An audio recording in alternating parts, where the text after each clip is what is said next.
Itu adalah suatu pagi di bulan April tahun 2005, saat embun pagi masih membasahi dedaunan di lembah. Di sebuah jalur pendakian di kaki Gunung Gede Pangrango di pinggiran kota Bogor, Jawa Barat, dua orang pekerja yang sedang melakukan perbaikan jalur dibuat menjerit ketakutan. Yang menyembul dari antara tumpukan daun kering dan tanah hitam adalah tulang tangan manusia. Di pergelangan tangannya sebuah gelang perak tipis masih melingkar. Musik, di bagian dalam gelang itu, terukir inisial dengan huruf kecil Siti Halimah. 3 kata itu. Siti Halimah adalah seorang wanita berusia 35 tahun yang meninggalkan rumah pada musim gugur tahun 2001 dengan mengatakan akan pergi mendaki bersama komunitas pendaki gunungnya namun tak pernah kembali. Saat itu polisi menangani kasus ini sebagai kecelakaan tunggal karena terpeleset dan kasus itu pun dengan cepat terlupakan oleh publik. Namun tidak bagi suaminya Budi Santoso. Selama 4 tahun, ia seorang diri mengejar kebenaran pahit yang tersembunyi di balik kematian istrinya. Apa yang sebenarnya terjadi malam itu? Hari ini saya akan menceritakan kisah pembunuhan Siti Halimah di Gunung Gede Pangrango pada tahun 2001. Sebelum dimulai akan sangat kami hargai jika Anda menekan tombol subscribe dan like. Silakan tinggalkan komentar dari kota mana Anda menonton dan saya akan menyapa Anda satu persatu. Kisah ini dimulai. Kanal yang mengupas misteri dan kisah nyata jejak kasus kelam. Dari lokasi kejadian yang gila, cerita yang tersembunyi di dalamnya hingga kepingan puzzle yang belum terpecahkan. Ikuti penelusuran kebenaran misteri yang terungkap setiap minggunya. Bogor, Jawa Barat adalah kota yang dipeluk oleh Gunung Gede Pangrango. Sepanjang tahun kota ini selalu ramai oleh para pendaki dan desa-desa di kaki gunung selalu hidup dan penuh semangat. Pada tahun 2001 Bogor menyambut musim yang tenang seperti tahun-tahun sebelumnya. Siti Halimah adalah penduduk asli yang lahir dan besar di Bogor. Pada usianya yang ke-35 tahun itu Siti Halimah tinggal di sebuah perumahan yang tenang di kota Bogor bersama suaminya Budi Santoso dan putra mereka yang duduk di kelas 2 SD, Joko Santoso. Suaminya Budi Santoso berusia 38 tahun dan merupakan seorang karyawan biasa di sebuah perusahaan material bangunan di Bogor. Kehidupan mereka tidak bergelimang harta tetapi juga tidak kekurangan. Di mata para tetangga mereka dikenal sebagai keluarga yang pendiam dan rajin. Siti Halimah memiliki satu-satunya hiburan dalam hidupnya mendaki gunung. Ia menyukai gunung sejak kecil, dan bahkan setelah menikah ia tidak meninggalkan hobinya itu. Setelah menetap di Bogor ia bergabung dengan sebuah komunitas pendaki gunung lokal bernama Komunitas Pendaki Gede Pangrango. Komunitas ini adalah kelompok kecil yang beranggotakan sekitar 20 orang warga Bogor dan Cianjur. Acara terbesarnya adalah pendakian rutin bulanan bersama di kawasan Gunung Gede Pangrango. Siti Halimah bergabung dengan komunitas ini pada musim semi tahun 2001, jadi baru sekitar setengah tahun hingga musim gugur saat kejadian itu terjadi. Para anggota komunitas kabarnya sangat menyukai Siti Halimah. Berkat kepribadiannya yang ramah dan perhatian meskipun anggota baru ia dengan cepat berbaur dengan yang lain. Ia terutama akrab dengan Gunawan Suryo 43 tahun yang menjabat sebagai pengurus komunitas. Gunawan Suryo adalah pemilik sebuah toko besi di pusat kota Bogor dan merupakan salah satu anggota tertua di komunitas. Ia dikenal sebagai orang yang selalu memimpin jalan saat mendaki dan suka memperhatikan para anggota lainnya. Sabtu Minggu kedua bulan Oktober 2001 adalah hari pendakian rutin Komunitas Pendaki Gede Pangrango. Jumlah peserta yang ikut hari itu adalah 14 orang termasuk Siti Halimah. Cuaca cerah dan dedaunan musim gugur sedang mencapai puncaknya sehingga suasananya sangat ceria.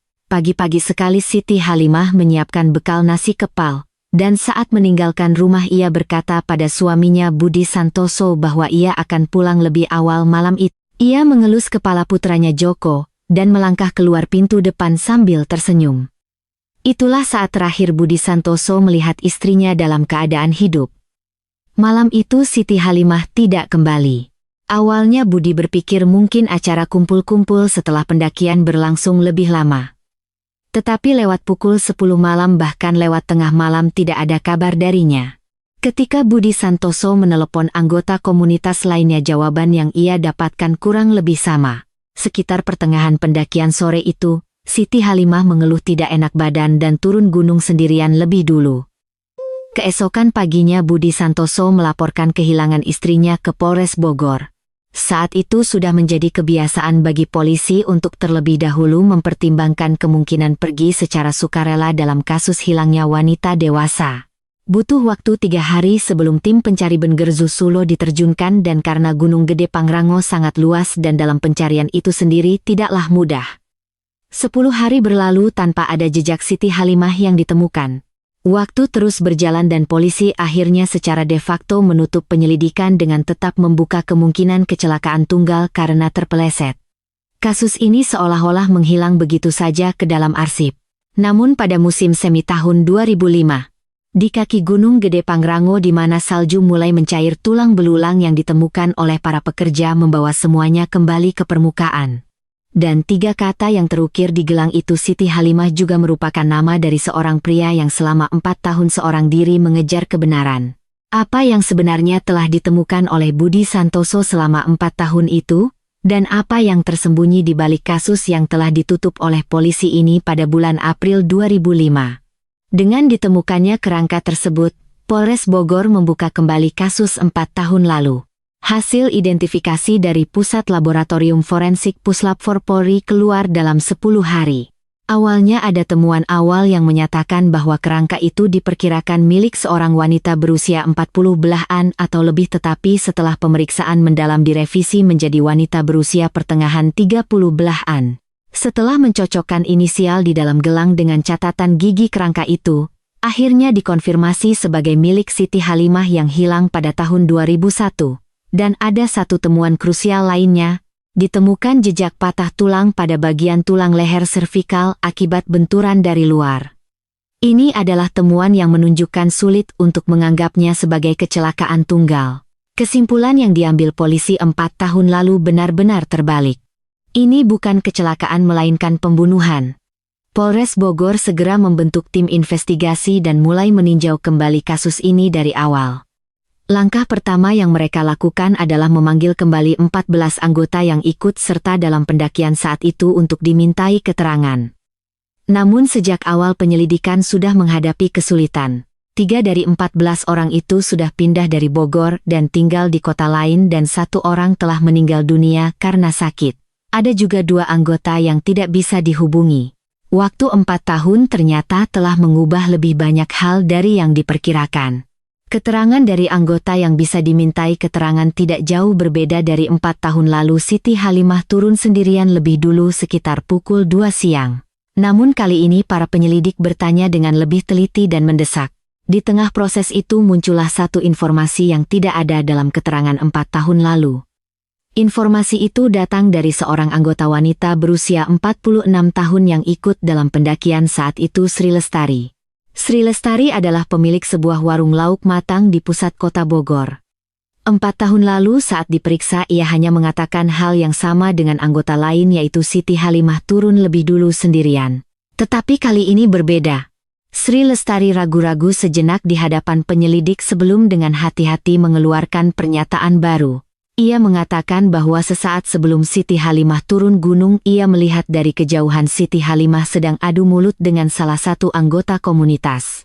Itu adalah cerita yang ia pendam sendiri di dalam hatinya selama 4 tahun. Ketika ditanya siapa orang itu, Sri Lestari menundukkan pandangannya sejenak. Lalu ia berkata sepertinya orang itu adalah Gunawan Suryo, pengurus komunitas yang dikenal paling akrab dengan Siti Halimah. Ketika ditanya mengapa ia tidak menceritakan ini 4 tahun lalu, Sri Lestari menjawab singkat, ia hanya takut. Ia tidak menyangka bahwa hal itu akan menjadi begitu penting. Polisi segera memanggil Gunawan Suryo untuk diinterogasi. Gunawan Suryo ternyata sudah menutup toko besinya dan kini mengelola sebuah penginapan kecil di pinggiran Bogor. Di hadapan polisi, ia berbicara dengan tenang tanpa menunjukkan tanda-tanda panik. Ia menyangkal pernah adu mulut dengan Siti Halimah hari itu dan mengatakan bahwa Sri Lestari salah lihat. Ia kemudian menambahkan bahwa setelah Siti Halimah turun ia bersama 4 anggota lainnya naik hingga ke puncak sebelum turun kembali. Ia menyebutkan nama-nama anggota yang bersamanya tanpa ragu. Ketika polisi mengkonfirmasi kepada anggota-anggota tersebut, perkataan Gunawan Suryo terbukti benar. Keempatnya secara konsisten bersaksi bahwa mereka bersama Gunawan Suryo di puncak pada sore itu. Alibinya terbukti kuat. Penyelidikan seolah kembali ke titik awal. Namun tepat pada saat itu sebuah petunjuk baru muncul dari tempat yang sama sekali tidak terduga oleh polisi. Suami Siti Halimah Budi Santoso datang ke kantor polisi dan menyerahkan sebuah amplop coklat tebal. Di dalam amplop itu penuh dengan materi yang dikumpulkan Budi Santoso seorang diri selama 4 tahun. Dan di dalam materi itu terdapat wajah lain dari komunitas pendaki Gede Pangrango yang bahkan tidak diketahui oleh polisi. Apa yang sebenarnya telah ditemukan oleh Budi Santoso? Di dalam amplop coklat yang diserahkan Budi Santoso kepada polisi terdapat memo-memo yang ditulis tangan dengan rapat, beberapa lembar foto dan dokumen-dokumen fotokopian. Budi Santoso mengatakan bahwa ia mulai bergerak sendiri secara diam-diam sejak istrinya hilang. Ia merasa penyelidikan polisi berjalan lamban dan memiliki firasat bahwa istrinya tidak sekadar tersesat atau mengalami kecelakaan. Jadi, ia menemui anggota komunitas pendaki Gede Pangrango satu persatu secara tidak resmi untuk berbicara dan beberapa kali ia bahkan datang langsung ke pertemuan komunitas. Beberapa anggota yang merasa kasihan padanya mulai sedikit demi sedikit membuka cerita dan informasi yang terkumpul itulah yang ada di dalam amplop tersebut.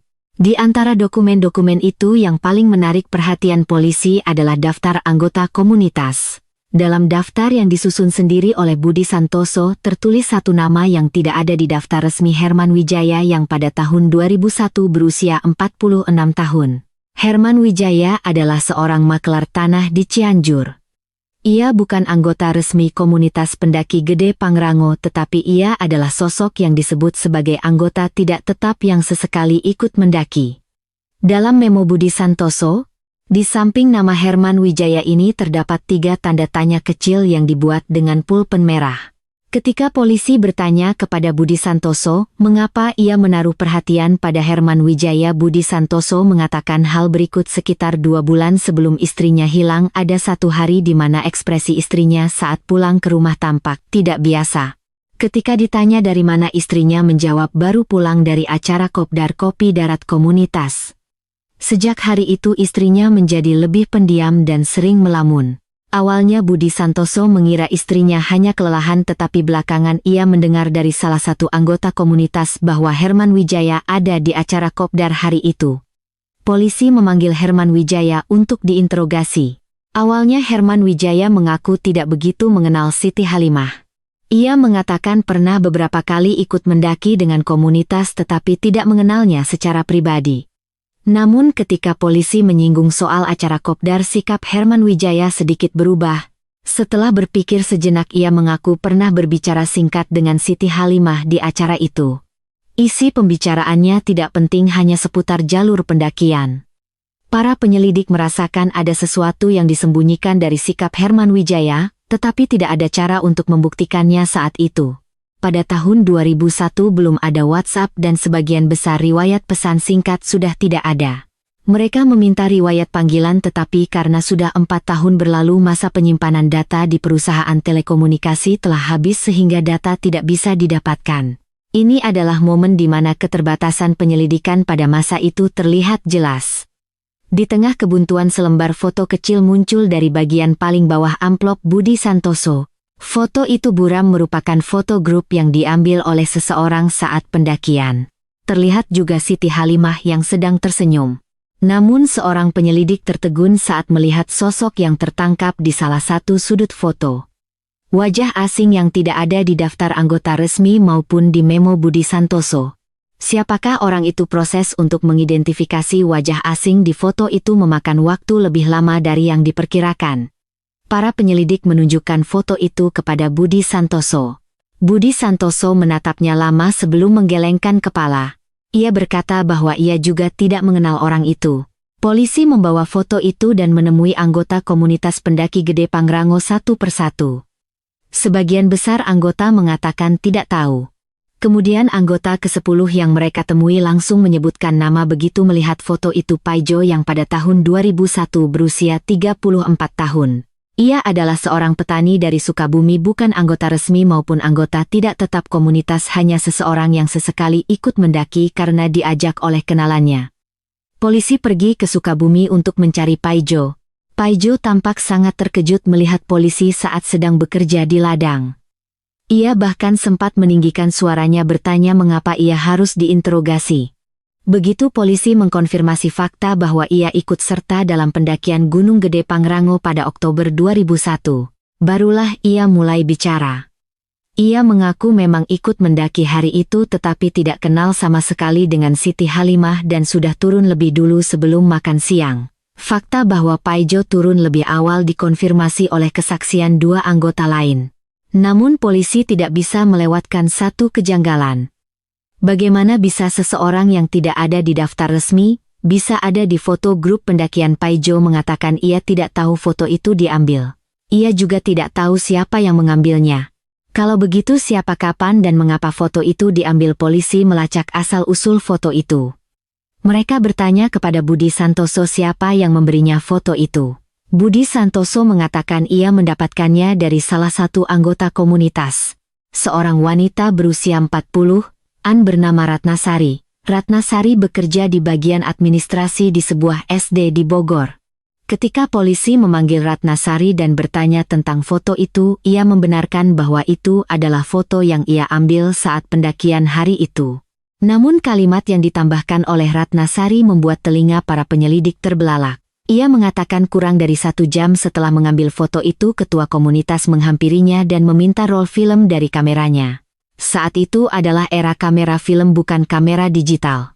Ratnasari bertanya mengapa dan ketua mengatakan akan mencetak foto grup untuk dibagikan, jadi ia memberikannya begitu saja. Namun setelah itu tidak pernah sekalipun foto itu dicetak dan dibagikan. Foto yang diberikan Ratnasari kepada Budi Santoso adalah 1 lembar yang sempat ia cetak terlebih dahulu sebelum menyerahkan filmnya. Ketua komunitas. Polisi memeriksa kembali nama itu. Ketua komunitas pendaki Gede Pangrango pada tahun 2001 adalah seorang pria berusia 50-an bernama Oetomo Prabowo. Ia adalah seorang apoteker yang memiliki apotek di pusat kota Bogor dan merupakan tokoh yang cukup dihormati di masyarakat. Mengapa Oetomo Prabowo mengambil roll film hari itu? Dan mengapa ia tidak pernah membagikan foto-foto yang dijanjikannya? Polisi memutuskan untuk memanggil Oetomo Prabowo.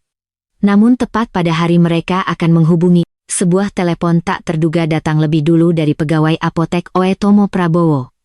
Oetomo Prabowo tiba-tiba pingsan dan dirawat di rumah sakit. Berita bahwa Oetomo Prabowo dirawat di rumah sakit memunculkan 2 reaksi berbeda di dalam tim investigasi.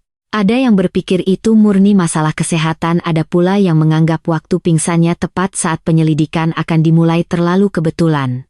Polisi tetap pergi ke rumah sakit. Oetomo Prabowo dirawat karena gejala terkait pembuluh darah otak dan dokter yang menanganinya memberikan pendapat bahwa untuk sementara waktu interogasi sulit dilakukan. Polisi terpaksa pulang. Penyelidikan kembali menemui jalan buntu. Sambil menunggu Oetomo Prabowo, polisi memutuskan untuk melanjutkan penyelidikan ke arah lain. Mereka memutuskan untuk mendalami komunitas pendaki Gede Pangrango itu sendiri. Mulai dari waktu pendirian komunitas, komposisi anggota, cara pertemuan hingga suasana internal, mereka menyelidikinya satu persatu.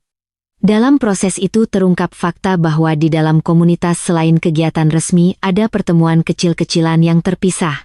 Beberapa anggota pria bertemu secara terpisah. Dari luar itu tampak seperti acara minum-minum biasa untuk keakraban, tetapi sebenarnya ada sebuah kelompok inti yang berputar di sekitar ketua Oetomo Prabowo. Fakta ini diungkapkan oleh salah satu dari sedikit anggota wanita di komunitas, Indah Puspita, yang saat itu berusia 37 tahun. Indah Puspita tidak ikut serta dalam pendakian saat kejadian, tetapi ia adalah orang yang paling tahu tentang suasana internal komunitas. Indah Puspita dengan hati-hati mengatakan kepada polisi bahwa setelah Siti Halimah bergabung dengan komunitas, kelompok inti itu tampak sangat memperhatikan Siti Halimah. Awalnya ia mengira itu hanya perhatian biasa karena Siti Halimah anggota baru, tetapi seiring berjalannya waktu suasananya menjadi aneh. Ia merasa seolah-olah Siti Halimah telah mengetahui sesuatu atau mungkin melihat sesuatu yang tidak seharusnya ia lihat. Namun Indah Puspita juga tidak tahu secara spesifik apa itu. Polisi mulai mengidentifikasi anggota kelompok inti tersebut. Selain Oetomo Prabowo muncul nama Gunawan Suryo Herman Wijaya dan satu nama lagi, Agus Setiawan, yang pada tahun 2001 berusia 40 tahun. Agus Setiawan adalah pemilik sebuah tempat karaoke di pusat kota Bogor. Di komunitas ia cenderung pendiam dan lebih banyak berada di belakang. Meskipun tidak menonjol, ia adalah teman lama Oetomo Prabowo sejak pendirian komunitas. Ketika polisi memanggil Agus Setiawan untuk diinterogasi, ia dengan tegas menyangkal adanya kelompok inti.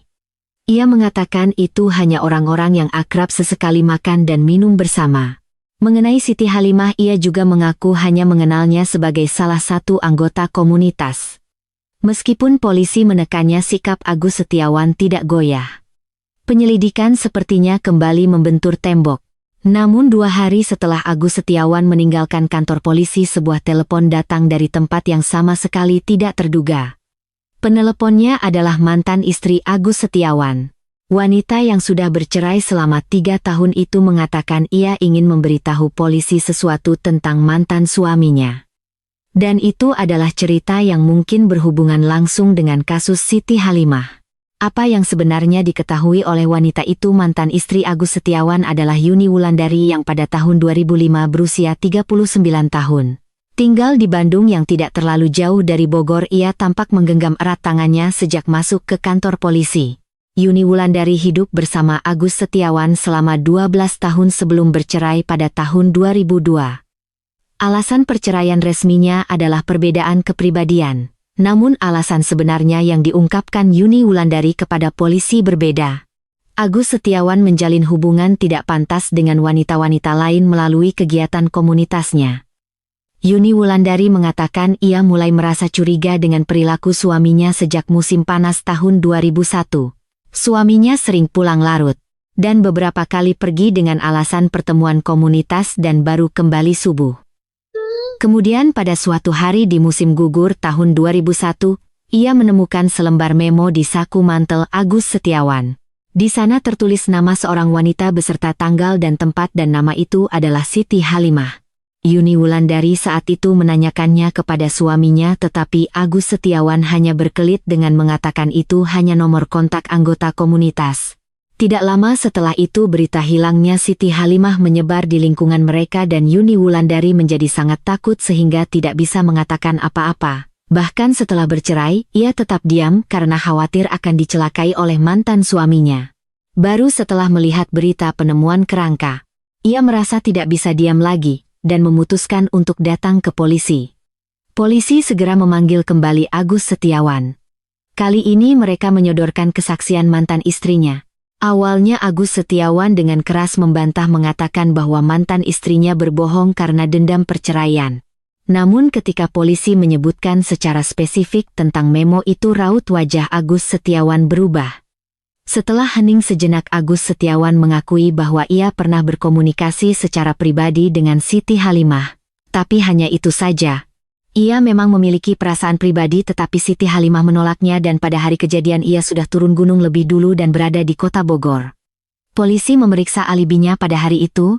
Agus Setiawan mengatakan ia berada di sebuah tempat biliar bersama seorang kenalannya di pusat kota Bogor pada pukul 3 sore hari kejadian, dan kesaksian kenalannya serta pemilik tempat biliar semuanya cocok. Alibinya terbukti. Namun polisi memperhatikan satu fakta. Perkataan Agus Setiawan bahwa Siti Halimah menolaknya. Ia ditolak. Dan jika ditelusuri kembali kapan penolakan itu terjadi, waktunya cocok dengan saat Siti Halimah mulai menjadi pendiam dan cemas. Kemungkinan besar orang yang membuat Siti Halimah tidak nyaman adalah Agus Setiawan. Namun sulit juga untuk menyimpulkan bahwa Agus Setiawan yang melakukan kejahatan itu secara langsung. Polisi kembali mengalihkan perhatian mereka ke kelompok inti. Apakah anggota kelompok lain, termasuk Oetomo Prabowo, tahu tentang pendekatan Agus Setiawan kepada Siti Halimah, dan jika mereka tahu apa peran mereka? Tepat pada saat itu datang kabar dari Oetomo Prabowo yang sedang dirawat. Ia mengatakan sepertinya sudah bisa menjalani pemeriksaan polisi. Namun sebelum diperiksa, Oetomo Prabowo mengajukan satu syarat: ia akan didampingi oleh seorang pengacara. Mengapa seorang ketua komunitas ingin membawa pengacara? Permintaan Oetomo Prabowo untuk didampingi pengacara menimbulkan gejolak kecil di dalam tim investigasi polisi. Jika hanya pemeriksaan saksi biasa, tidak ada alasan untuk membutuhkan pengacara. Polisi mulai yakin bahwa Oetomo Prabowo mengetahui sesuatu yang merugikan dirinya. Beberapa hari kemudian Oetomo Prabowo muncul di kantor polisi bersama pengacaranya. Mungkin karena baru keluar dari rumah sakit wajahnya terlihat sangat pucat. Polisi pertama-tama menanyakan tentang role film. Mereka bertanya apa alasannya mengambil film dari Ratna Sari. Oetomo Prabowo bertukar pandang sejenak dengan pengacaranya lalu membuka mulut. Ia mengatakan memang benar ia ingin mencetak foto grup untuk dibagikan tetapi karena berbagai urusan ia tidak sempat melakukannya. Tidak ada niat lain. Polisi bertanya tentang Paijo yang ada di foto itu. Oetomo Prabowo mengaku kenal Paijo. Ia mengatakan Paijo adalah kenalan yang sesekali ia ajak mendaki. Ketika ditanya kenalan seperti apa ia menjawab singkat orang yang pernah bekerja sama dengannya dalam urusan properti. Kata properti membuat telinga para penyelidik terbelalak. Sebelumnya Herman Wijaya juga seorang makelar tanah di Cianjur. Sebuah benang merah bernama properti menghubungkan Oetomo Prabowo, Herman Wijaya dan Paijo. Polisi mulai mendalami hubungan ketiga orang ini. Hasilnya terungkap fakta yang mengejutkan.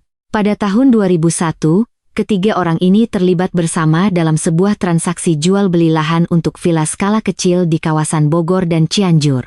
Skemanya Oetomo Prabowo menyediakan dana, Herman Wijaya menjadi perantara dan Paijo memberikan informasi tentang tanah. Dari luar, ini tampak seperti transaksi legal, tetapi jika dilihat lebih dalam ini adalah transaksi ilegal yang bertujuan mencari keuntungan dengan membocorkan informasi lahan yang akan dikembangkan terlebih dahulu. Lalu apa hubungannya Siti Halimah dengan ini? Polisi meninjau kembali profesi Siti Halimah. Siti Halimah adalah seorang ibu rumah tangga tetapi sebelum menikah ia memiliki pengalaman kerja sebagai pegawai kontrak di kantor pelayanan publik Balai Kota Bogor. Dan hingga 2 bulan sebelum ia hilang ia masih sesekali berkomunikasi dengan rekan-rekan kerja lamanya. Polisi melacak rekan-rekan tersebut dan menemukan fakta bahwa sesaat sebelum hilang Siti Halimah pernah meminta saran kepada seorang rekannya sambil membawa dokumen terkait tanah tertentu di pinggiran Bogor. Asal-usul dokumen itu tidak dapat dipastikan tetapi kemungkinan besar Siti Halimah telah mendapatkan atau secara tidak sengaja melihatnya.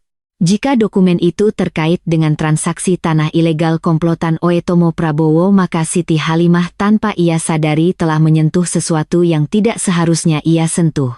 Polisi membutuhkan bukti krusial untuk mengikat benang merah ini lebih kuat. Dan ada satu orang lagi yang mungkin memegang bukti itu. Di antara jejak yang diikuti Budi Santoso selama 4 tahun ada satu nama yang muncul secara mencolok.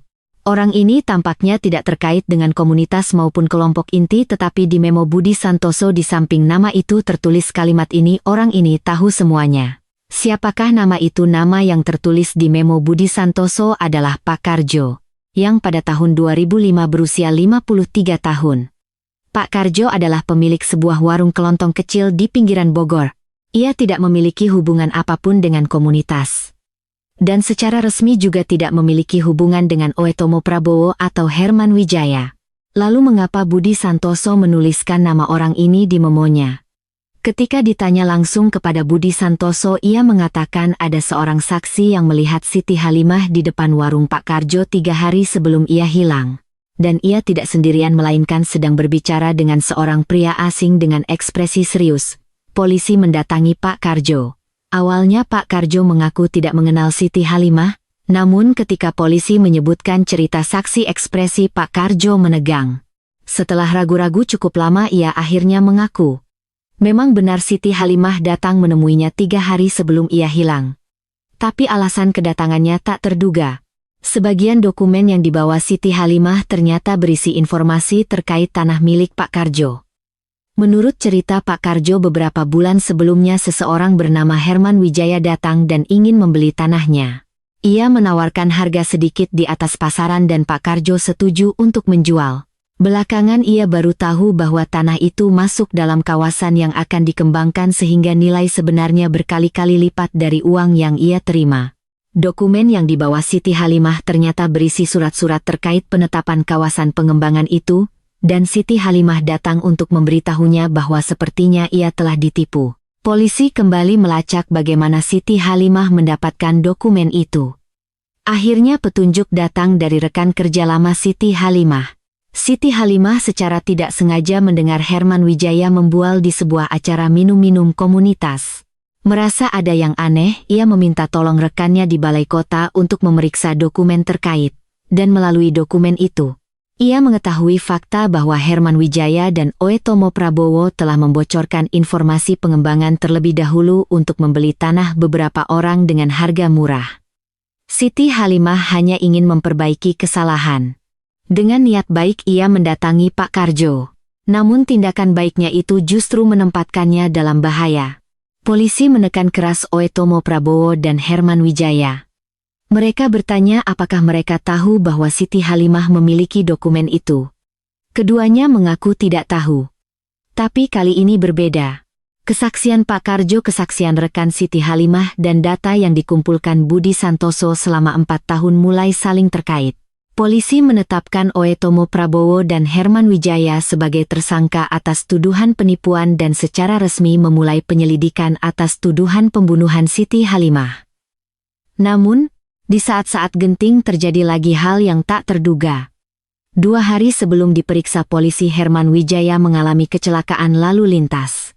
Meskipun hanya kecelakaan ringan, Herman Wijaya dirawat di rumah sakit dan pengacara Oetomo Prabowo segera meminta penundaan pemeriksaan.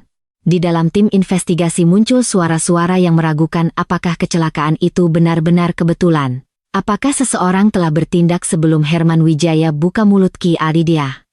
Atau apakah Herman Wijaya sendiri yang mencoba mengulur waktu kebenaran semakin dekat? Tetapi kasus ini juga semakin rumit dan kusut. Kecelakaan lalu lintas Herman Wijaya pada akhirnya tidak dapat menghentikan penyelidikan.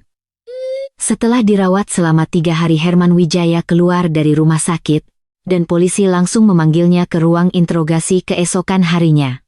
Suasana pemeriksaan kali ini berbeda dari sebelumnya. Polisi meletakkan semua data yang telah mereka kumpulkan di atas meja satu persatu. Dokumen-dokumen terkait transaksi tanah, surat pernyataan Pak Karjo, kesaksian rekan Siti Halimah, dan memo-memo yang dikumpulkan Budi Santoso selama 4 tahun. Wajah Herman Wijaya perlahan berubah saat melihat data-data itu. Polisi bertanya secara langsung, kapan Anda tahu bahwa Siti Halimah memiliki dokumen terkait tanah itu? Herman Wijaya tidak membuka mulutnya untuk waktu yang lama. Pengacaranya berbisik di sampingnya, tetapi Herman Wijaya menolaknya dengan isyarat tangan. Lalu dengan suara rendah ia mulai berbicara. Ia mengatakan bahwa sehari sebelum Siti Halimah menemui Pak Karjo, Gunawan Suryo menghubunginya dari sebuah pertemuan komunitas. Gunawan Suryo mengatakan bahwa ia mendengar Siti Halimah membawa-bawa dokumen mencurigakan dan bertanya apa yang harus dilakukan. Herman Wijaya mengaku langsung menyampaikan informasi itu kepada Oetomo Prabowo. Ia mengaku tidak tahu apa yang terjadi setelah itu. Nama Gunawan Suryo muncul kembali. Polisi segera memanggil Gunawan Suryo. Gunawan Suryo mengakui bahwa ia memang menghubungi Herman Wijaya. Namun itu hanya sebagai sesama anggota komunitas yang memberitahu karena khawatir akan timbul masalah. Ia bersikeras tidak pernah membicarakan dan ia menekankan bahwa alibinya pada hari kejadian, yaitu berada di puncak bersama Oetomo Prabowo dan anggota lain, sudah terkonfirmasi. Polisi menemui jalan buntu. Herman Wijaya mengatakan ia telah menyampaikannya kepada Oetomo Prabowo. Gunawan Suryo mengatakan ia hanya sekadar memberitahu dan Oetomo Prabowo bersembunyi di balik pengacaranya. Ini adalah struktur saling lempar tanggung jawab. Tidak ada bukti fisik yang bisa membuktikan adanya perintah pembunuhan atau eksekusi langsung. Namun tepat pada saat itu sebuah telepon informasi tak terduga masuk ke tim investigasi. Penelepon tidak menyebutkan namanya, tetapi ia mengaku sebagai orang yang pada tahun 2001 mengelola sebuah warung di dekat pintu masuk pendakian Gunung Gede Pangrango. Ia mengatakan sekarang warungnya sudah tutup dan ia tinggal di daerah lain. Informan itu mengatakan bahwa pada sore hari kejadian ia melihat sebuah mobil asing terparkir untuk waktu yang lama di dekat pintu masuk pendakian. Dan di dalam mobil itu seorang pria duduk sambil menatap ke arah gunung. Ketika polisi bertanya, apakah ia ingat nomor polisinya, informan itu mengatakan tidak ingat seluruhnya, tetapi ia ingat itu adalah plat nomor Bogor F dan ia ingat 2 angka terakhirnya. Berbekal nomor itu polisi mulai melacak kendaraan yang terdaftar di wilayah Bogor dan Cianjur pada saat itu. Ini adalah pekerjaan besar, tetapi tim investigasi tidak berhenti. Beberapa hari kemudian daftar kendaraan yang cocok dengan 2 angka terakhir nomor polisi itu keluar. Di dalamnya tim investigasi menemukan satu nama yang membuat mata mereka terbelalak. Pemilik mobil itu adalah sosok yang sama sekali baru yang belum pernah disebut dalam proses investigasi. Dan sosok itu memiliki hubungan yang sangat dekat dengan Oetomo Prabowo. Kepingan terakhir dari kebenaran akhirnya akan terungkap. Nama pemilik kendaraan itu adalah Yusuf Effendi yang pada tahun 2005 berusia 48 tahun. Yusuf Effendi adalah pemilik sebuah perusahaan jasa angkutan kecil di kota Bogor. Ia tidak memiliki hubungan langsung dengan komunitas dan namanya tidak pernah muncul sekalipun selama proses investigasi. Namun ketika polisi mendalaminya hubungannya dengan Oetomo Prabowo terungkap. Keduanya adalah teman sekampung selama hampir 20 tahun. Dalam proses transaksi tanah perusahaan angkutan Yusuf Effendi, juga digunakan sebagai jalur pergerakan dana yang terkonfirmasi dari dokumen. Polisi segera memanggil Yusuf Effendi. Awalnya, Yusuf Effendi mengatakan ia berada di pusat kota Bogor pada hari itu. Namun ketika polisi menyodorkan kesaksian informan dan hasil pelacakan nomor kendaraan, sikap Yusuf Effendi mulai goyah. Polisi melanjutkan interogasi sepanjang malam. Dan keesokan paginya Yusuf Effendi membuka mulut. Yusuf Effendi mengaku bahwa pada hari itu ia diminta oleh Oetomo Prabowo untuk menunggu dengan mobil di dekat pintu masuk pendakian Gunung Gede Pangrango. Perintahnya adalah untuk menemui Siti Halimah saat ia turun sendirian dan membujuknya untuk menyerahkan dokumen-dokumen itu. Namun ketika ia bertemu Siti Halimah dan mulai berbicara tentang dokumen, Siti Halimah menolak dan suara mereka meninggi. Dalam proses itu Siti Halimah berlari ke jalur pendakian di dekatnya dan ia mengejarnya. Yusuf Effendi mulai gemetar saat menceritakan apa yang terjadi selanjutnya. Di jalur pendakian itu ia mencoba menangkap Siti Halimah, terjadi pergulatan, dan dalam proses itu, Siti Halimah terpeleset di tempat yang curam dan jatuh. Dan ia tidak bangun lagi. Yusuf Effendi panik dan langsung melarikan diri dari tempat itu. Ketika ia menghubungi Oetomo Prabowo, ia diperintahkan untuk tidak mengatakan apa-apa dan berpura-pura tidak tahu. Polisi segera menangkap Oetomo Prabowo atas tuduhan menyuruh melakukan pembunuhan. Hingga akhir Oetomo Prabowo bersikeras bahwa ia hanya meminta tolong untuk mengambil kembali dokumen. Ia mengaku tidak tahu bahwa Yusuf Effendi akan melakukan hal seperti itu. Namun tindakannya setelah kejadian, seperti memerintahkan Yusuf Effendi untuk tutup mulut, menyita roll film untuk menghilangkan bukti dan menunda penyelidikan dengan didampingi pengacara. Saat investigasi dibuka kembali, semuanya menjadi bukti tidak langsung yang memberat Oetomo Prabowo. Yusuf Effendi diadili atas tuduhan pembunuhan dan Oetomo Prabowo atas tuduhan menyuruh melakukan pembunuhan dan penghilangan barang bukti. Herman Wijaya dan Gunawan Suryo dituntut secara terpisah atas tuduhan turut serta dalam penipuan dan penyembunyian barang bukti. Setelah 4 tahun yang panjang, kebenaran di balik kasus Siti Halimah akhirnya terungkap ke dunia. Budi Santoso kabarnya berdiri lama di depan gedung pengadilan pada hari putusan dibacakan. Putranya Joko telah tumbuh besar dan duduk di kelas 6 SD. Budi Santoso tidak mengatakan apa-apa atas pertanyaan wartawan. Ia hanya menundukkan kepalanya sekali, menggandeng tangan putranya dan berbalik pergi. Siti Halimah hanya mencoba melakukan hal yang benar. Ia mengetahui kerugian yang dialami tetangganya yang tidak ada hubungannya dengannya dan ia hanya pergi untuk memberitahunya. Langkah baiknya itu membawanya ke Gunung Gede Pangrango dan akhirnya membuatnya tidak bisa kembali. Gunung Gede Pangrango masih ada di tempatnya. Saat musim gugur tiba dan dedaunan berubah warna, banyak orang mendaki gunung itu. Di suatu tempat di jalur pendakian itu, jejak kaki terakhir Siti Halimah mungkin masih tertinggal. Dan di samping jejak kaki itu, jejak kaki Budi Santoso yang berjalan sendirian selama 4 tahun juga akan ada di sana. Kasus Siti Halimah di Gunung Gede Pangrango tahun 2001 dengan ini berakhir. Namun ada satu pertanyaan yang tidak pernah terpecahkan dalam cerita ini. Bagaimana Gunawan Suryo bisa tahu bahwa Siti Halimah memiliki dokumen-dokumen itu?